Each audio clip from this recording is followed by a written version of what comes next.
நீங்கள் பார்த்துக் கொண்டிருப்பது நியூஸ் 21 செய்திகள். தமிழ்நாடு செய்திகளை உடனுக்குடன் தெரிந்து கொள்ள நியூஸ் 21 செய்திகளை பாருங்கள். உண்மை, உழைப்பு, உயர்வு. கொடைக்கானல் பெரியூர் கிராமத்தில் முறையான சாலை வசதி இல்லாததால் உடல்நலக்குறைவு ஏற்பட்ட மூதாட்டியை மருத்துவமனையில் சேர்ப்பதற்கு டோலி கட்டிய கிராம மக்களே தூக்கி செல்லும் நிலை.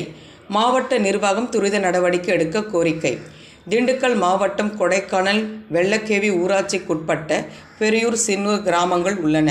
இந்த கிராமங்களுக்கு செல்வதற்கு முறையான சாலை வசதி இல்லாததால் தேனி மாவட்டம் பெரியகுளம் பகுதியில் சுமார் 10 கிலோமீட்டர் தூரம் கரடு முரடான பாதையில் நடந்து சென்றும் 2 ஆறுகளை கடந்து சென்று வர முடியும். இந்நிலையில் இந்த கிராமத்தில் வசிப்பவர் லிங்கம்மாள், வயது 58. இவர் இந்த கிராமத்தில் உள்ள பள்ளியில் உதவி சமையலராக உள்ளார்.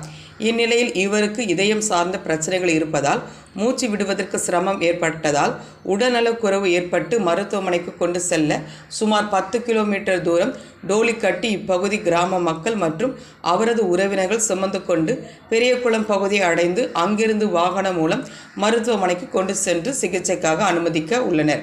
இதனை மாவட்ட நிர்வாகம் கவனம் செலுத்தி இப்பகுதியில் விரைவில் சாலை அமைப்பதற்கு நடவடிக்கை எடுக்க வேண்டும் என இப்பகுதியினர் வேண்டுகோள் விடுத்துள்ளது குறிப்பிடத்தக்கது. நியூஸ் 21 செய்திகளுக்காக கூல் சுரேஷ்.